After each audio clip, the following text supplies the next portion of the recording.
السلام علیکم، میرا نام مباحل احمد ہے۔ میرا سوال ہے، شیعہ لوگ ان دنوں میں اپنے آپ کو کیوں مارتے ہیں؟ سوال تھا عزیز مباحل احمد، وہ کہتے ہیں کہ شیعہ لوگ ان دنوں میں اپنے آپ کو مارتے کیوں ہیں، جس کو یعنی تعزیہ یا ماتم کرنا آپ کہہ سکتے ہیں۔ یہ سوال ہمیں لندن سے ایک اور دوست طارق مبشر صاحب نے بھی پوچھا تھا کہ قرآن و حدیث سے کوئی اس کا ثبوت ملتا ہے؟ اصل میں بات یہ ہے کہ آہستہ آہستہ جب مذہب بگڑنا شروع ہوتا ہے تو اس کی ابتدا اسی طرح سے ہوتی ہے۔ حضرت صلی اللہ علیہ وسلم کے دور میں تو ہرگز اس قسم کا کوئی ہم نے ماتم نہ کوئی صحابہ کی زندگیوں میں ملتا ہے، نہ اسلم کی زندگی میں ملتا ہے۔ بہت سے لوگ جو ہیں بڑے عالی مرتبہ حضور صلی اللہ علیہ وسلم کو بڑے پیارے تھے، بڑے قربت رکھنے والے تھے، وہ لوگ شہید ہوئے یا فوت ہوئے۔ جی، اور ہرگز ان کے آپ بالکل درست بات ہے کہ مطلب ان کا ذکر ملتا ہی نہیں ہے کہ ان کی وفات کے اوپر کسی قسم کا کوئی نوحہ کیا گیا ہو یا اس طرح کے ماتم کیا گیا ہو۔ اب اصل میں یہ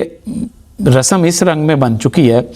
کہ ایک سال کے بعد ہر سال وہ ماتم کرتے ہیں، ہر سال اس کا ذکر کرتے ہیں اور پھر اپنے آپ کو تکلیف پہنچاتے ہیں، اور تکلیف بھی اس رنگ میں پہنچاتے ہیں کہ اپنے آپ کو مثلاً سینہ کو بھی یا سینہ زنی کرتے ہیں، بعض اوقات اپنی کمر کے اوپر چھریوں تک وہ مارتے ہیں اور خون بھی بہتا ہے، اور پھر یہاں تک کہ بعض میں نے وہ کلپ دیکھیں کہ جس میں وہ کوئلہ نیچے رکھ کے، جلتا ہوا کوئلہ نیچے رکھ کے تو اس کے اوپر سے ننگے پاؤں گزرتے ہیں، اور وہ یہ سمجھتے ہیں کہ اس طریقے سے ہماری نجات ہو جائے گی۔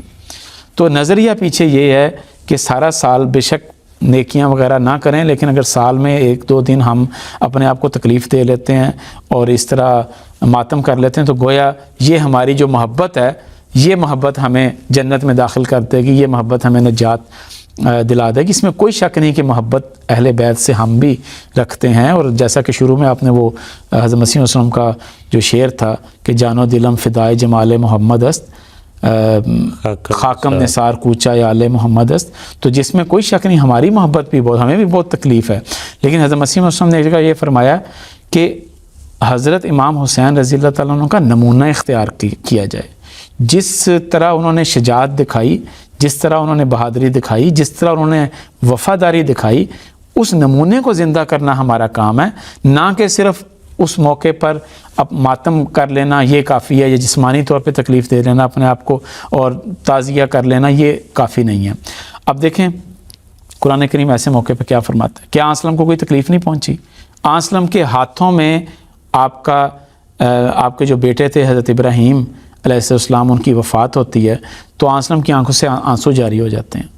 اور اسلم فرماتے ہیں العین و تدمع، کہ آنکھ آنسو بہاتی ہے اور دل جو ہے وہ غمگین ہے، لیکن ہم وہی کہیں گے جو ہمارے رب نے کہا ہے، اور وہ کیا ہے؟ اللہ تعالیٰ فرماتا ہے کہ انا للہ و انا الیہ راجعون، کہ بشر الصابرین، صبر کرنے والوں کو بشارت دے دے، اذا اصابتہم مصیبت، جب ان کو کوئی مصیبت پہنچتی ہے، قالوا انا للہ و انا الیہ راجعون، وہ یہ کہتے ہیں کہ ہم اللہ کے لیے ہیں اور اللہ کی طرف ہی واپس جائیں گے۔ تو یہ وہ نمونہ ہے جو ہمیں اسلام بتاتا ہے، قرآن کریم بتاتا ہے، اور یہی وہ نمونہ ہے جو آن حضرت نے دکھایا۔ تکلیف ہوتی ہے، آنکھوں سے آنسو بھی نکلتے ہیں، لیکن آن نے فرمایا کہ کسی بھی شخص پر چاہے کوئی بھی ہو 3 دن سے زیادہ سوگ منانا جائز نہیں ہے۔ اب یہ دیکھیں 3 دن کہاں، 1400 سال سے 1300 سال سے یہ لوگ وہ سوگ مناتے چلے آ رہے ہیں، تو آسمان کی بنیادی ہدایت سوگ بھی ایسے طرز پر کہ جو بنیادی طور پر اسلام تو کبھی نہیں یہ کہتا کہ اپنے آپ کو کوئی نقصان پہنچائیں، سارے حکم ایسے ہیں کہ جس سے انسان کو خود بھی فائدہ پہنچتا ہے اور سوسائٹی کو بھی فائدہ پہنچتا ہے۔ اور منصور صاحب کسی تبصرہ کرنے والے کا تبصرہ میں نے سنا،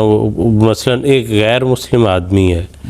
وہ کہتا ہے کہ جی اچھا مجھے آپ دکھاؤ، اسلام دکھاؤ، تو کہتے ہیں جی یہ مثلا آپ اسلام دیکھ لیں ہو، تو وہ دیکھ کے خوفزدہ ہو جاتا ہے کہ جو لوگ اپنے آپ پر اتنی سختی کر رہے ہیں وہ دوسرے کے بارے میں کیا نظریہ رکھتے ہوں گے، اس سے کیا سلوک کریں گے۔ تو یہ ایسی جو ہے عمل، اس کی ہمیں اس میں کوئی سند قرآن اور حدیث میں نہیں ملتی۔ کرنے والے یقیناً محبت سے کرتے ہوں گے، عام طور پہ جو ایسے کام ہیں وہ نیک نیت سے ہی شروع ہوتے ہیں، محبت کے رنگ میں ہوتے ہیں، لیکن دیکھنے والی بات یہ ہے کہ کیا وہ اللہ تعالیٰ کے حکم کے مطابق، حضور صلی اللہ علیہ وسلم کی سنت کے مطابق، آپ کے اسوے کے مطابق ہیں یا نہیں۔